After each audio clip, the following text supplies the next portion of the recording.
Voilà, je suis avec Raymond Semodo qui a créé une association solidaire dans le domaine de la construction. Les gens de la diaspora ont souvent souffert. Les parents, les frères mangent leur argent et les réalisations n'aboutissent pas. Donc il a créé ça. Et tous les 3 mois, il est au Sénégal. Il a des artisans solidaires, des architectes solidaires au Sénégal. Raymond Semodo, qui est sociologue et anthropologue et qui connaît très bien le bâtiment. D'accord. Mais je vais envisager ça avec Pape Cicero, ben le jour où nous traînons. Parler de ta société là, je ne savais pas que tu avais créé ça. Nous sommes toujours Diacre. Non, ça s'appelle DRAC. Pour l'instant, on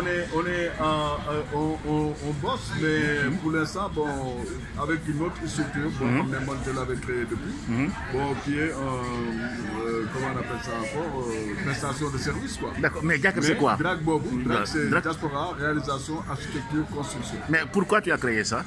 Mais c'est pour rendre service, c'est-à-dire bon, dans une perspective que la diaspora puisse avoir un accès à la construction solidaire. Mais parce que les gens de la diaspora ont des difficultés. Apparemment, il y a eu un état des lieux qui fait que, apparemment, les gens de la diaspora souffrent beaucoup. Les parents, les frères ne réalisent pas leur désir et leur volonté. Voilà. Donc, ce qu'on peut faire là-dessus, je vais t'envoyer les données et puis tu verras. Parce que, bon, quand la personne n'a pas de terrain, bon, par exemple, actuellement, les terrains accessibles dans la région de Cap-Vert, c'est Bambilor. D'accord. Et sur Bambilor, avec une agence, on est arrivé même à trouver 40 parcelles. Disons, qui sont vendus même à crédit. C'est-à-dire, bon, la personne verse 1 million et avec un frais de dossier de 200 000 et le reste, il le paye de façon échelonnée, 200 000 mensuellement jusqu'à la fin. D'accord. Et c'est des parcelles de 150 mètres carrés. Après, il reçoit les papiers. On peut lui faire maintenant l'autorisation de construire. Et s'il veut construire, on peut lui faire le plan d'architecture. Et maintenant, construire pour lui sa maison. Et tu m'as dit une chose intéressante, par exemple sur la fondation. Je t'ai dit que généralement nos maçons ou nos entrepreneurs, quand ils devaient mettre 1 tonne de béton, ils mettent 500 kilos, voilà, ces arnaques-là. Et toi, tu m'as dit que tu es présent. Voilà, le dosage de la fondation, du début jusqu'à la fin. Tu es présent.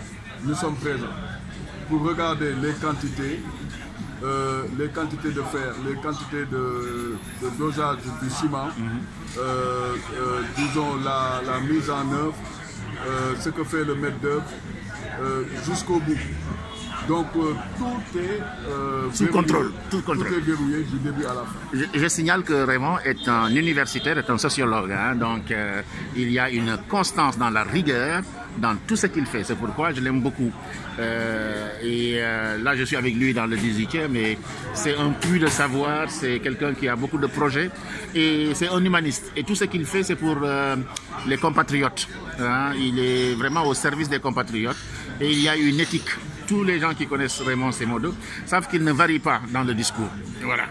Vous pouvez être des amis, mais si ça doit choquer, ça va choquer. Voilà, parce que Mom, il a une fondation dans la culture, il a des connaissances appropriées, et voilà, c'est toujours maîtrisé. Voilà, toujours maîtrisé. Je voulais vous mettre ça en ligne pour que vous sachiez, parce qu'on souffre beaucoup au Sénégal. Et chaque fois que j'écris dans le Sénégalais de l'extérieur, dans ichrono.info, sur le problème de l'immobilier et de la diaspora. Voilà. Et donc, Raymond, étant au courant de ça, il met en place des choses. Il est là à Paris. Il est parisien. Donc, on va travailler dessus. Pour ceux qui veulent, c'est du solidaire. Et il a une équipe. Et une équipe gérée par un universitaire rigoureux. Voilà. Donc Raymond. Bon, le problème que nous avons, c'est un problème surtout de mise en forme et aussi de moyens. Si la personne dispose de moyens, il n'y a pas de retard pour sa propre livraison de son bâtiment. C'est si la personne est capable de payer justement les gros œuvres. Bon, maintenant, il choisira lui-même son matériel, c'est-à-dire le carrelage, les portes qu'il veut mettre ou les fenêtres. S'il veut mettre justement des fenêtres en aluminium ou en PVC ou en bois, c'est son engagement, ça dépendra du coût. Disons le coût justement des matériaux, c'est ça qui rend le bâtiment trop cher. Mais si par exemple on mutualise les coûts, en achetant du carrelage en quantité, surtout en groupé, et surtout, ça réduit les charges. Ce qu'il faut faire, c'est profiter de ce qu'on appelle les réductions sur les carrelages qui se font chaque année partout et envoyer tout son matériel pour sa construction. Voilà. En ce cas-là, on réduit ses coûts de construction. Et tu as donné une astuce aussi, par exemple les serrures, l'électricité. Voilà, tu le mets dans tout ce qui est, par exemple, serrurerie, tout ce qui est électricité, tout ce qui est matériel justement de première... les petits accessoires là, oui. Les accessoires. La personne peut le mettre dans un barigot et puis après il l'amène au Sénégal et il aura justement du matériel de qualité. Par exemple, les fils électriques, autant les acheter ici. Tout à fait, parce qu'il y a la qualité. Pour avoir la garantie qualité. Et dans ce cas-là, ce ne sera pas du matériel de mauvaise qualité. Chinois, il faut dire. Voilà. Parce que je lui ai raconté une anecdote. C'est un ami sénégalais qui est parti au Sénégal avec sa belle maison. Sa fille vient de France, entre dans les toilettes. La serrure s'est cassée. Voilà. Il demande au maçon, au menuisier, il faut dire des lits. Qui boutique bolé. C'était chez les Chinois, quoi. Voilà. Donc depuis lors, il achète ses produits en France. On est désolé, quoi. Et on peut trouver des surstocks chez Conforama, Castorama, etc. Un peu partout. Justement, des soldes. Des soldes, voilà. Chaque année, il y a des soldes. Il y a des soldes, des fins de série, Brico Dépôt, etc. Voilà, c'est ça. Matériel électrique. Il faut être malin, quoi. Il faut être malin. Un coût modéré. Et voilà. Donc, la construction, ce qui compte surtout, c'est les gros œuvres. Les gros œuvres, Les gros œuvres, après, c'est les finitions. Les finitions, maintenant, chacun peut regarder selon ses moyens ce qu'il va mettre. Si c'est de l'aluminium, tu mets de l'aluminium. Si tu as les possibilités de mettre du PVC, tu mets du PVC. Si tu as des possibilités de mettre du bois, tu mets du bois. Raymond, tu as dit aussi quelque chose de très intéressant. Tu as dit que quand on construit, on est dans la diaspora, on n'a pas beaucoup de moyens.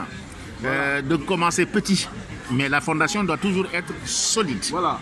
Si quelqu'un envisage de construire, par exemple, sur une parcelle de 150 mètres carrés, mais veut gagner de l'espace là-haut, c'est-à-dire faire un R+1 ou bien un R+2, il sera obligé de faire une fondation qui prévoit déjà la possibilité de mettre 2 étages. Donc pour le R+2. Si c'est un R+1 aussi, c'est les mêmes moyens techniques qu'il faut mettre pour que le bâtiment puisse supporter tous les étages qui vont venir. À l'avenir, voilà, c'est ça. Bon, mais déjà, un rez-de-chaussée avec une bonne fondation, les personnes peuvent habiter, et tout en sachant que la loi n'autorise plus maintenant de construire 150 mètres carrés. Sur les 150 mètres carrés, il faut que tu libères du terrain où il y a un espace quand même pour le jardin, pour l'aménagement, etc. Un aménagement intérieur pour que les gens puissent se retrouver aussi. C'est le plus possible de construire entièrement sur 150 mètres carrés. Et tu me disais aussi que ce n'est pas trop cher maintenant, 15 millions, 20 millions. C'est faisable, voilà. C'est possible de faire tous les gros œuvres jusqu'à... Voilà, ce ne sera pas trop excessif parce que c'est des constructions solidaires. Voilà, c'est-à-dire que tu construis petit et après, au fur et à mesure que les moyens arrivent, mais la fondation, elle sera déjà de qualité. Voilà, même c'est du non négociable. Voilà, la fondation, elle est non négociable. Non négociable. Pourquoi je dis ça? Parce qu'il y a aussi beaucoup de sites d'immeubles, tout neufs au Sénégal, Hein, les immeubles tombent, s'écroulent parce que tout simplement le travail n'est pas bien fait. Et tu m'as dit que aussi vous travaillez beaucoup sur le sol, la structure du sol. Hein. La structure du sol, parce qu'il faudrait, bon, par exemple, quand tu construis sur un sol par exemple, argileux. Ce qu'il faut éviter, c'est surtout de venir y mettre des fondations pour une maison du jour au lendemain. Voilà. Il faut déjà surélever la fondation, ce qui risque d'être trop cher. Voilà, c'est pourquoi souvent, quand on construit, on demande d'avoir du sol Dior, ce qu'on appelle le souffle Dior, c'est-à-dire des sols qui ne bougent pas, et qui peuvent effectivement soutenir une charge de construction beaucoup plus facile. Okay. Voilà. Ben, écoute, merci beaucoup, on l'a fait à l'improviste avec Raymond. Voilà, main levée. Hein. Tout simple, nous on est simple, hein. Nous on n'a pas besoin de sophistiquer les choses. Moi j'ai un réseau d'amis, c'est des gens compétents. Moi, chaque fois que j'ai une occasion, je vous mets à disposition l'information. Vous faites ce que vous voulez. Mais nous avons des personnes de qualité au Sénégal, des gens qui ont une dignité, qui ont une parole. Waouh. On critique beaucoup les Sénégalais, mais on a des gens qui ont de la parole. Hein. Je pense que je t'avais envoyé. Oui, est-ce qu'il y a quelque chose? Oui. Les terrains, le coût des terrains. Oui. Voilà. En tout cas, Raymond, merci beaucoup pour ce moment-là que je mettrai sur YouTube. Et puis dans le groupe des Sénégalais de l'extérieur, et puis surtout mes canaux, ichrono.info. Voilà, continuez à nous suivre. Voilà, mais je l'ajoute dans le truc. Voilà, très bien. Le mettre dans le groupe. Voilà, d'accord. Si les gens sont intéressés, je donnerai tes coordonnées. Voilà. Ok, merci beaucoup Raymond. Ciao.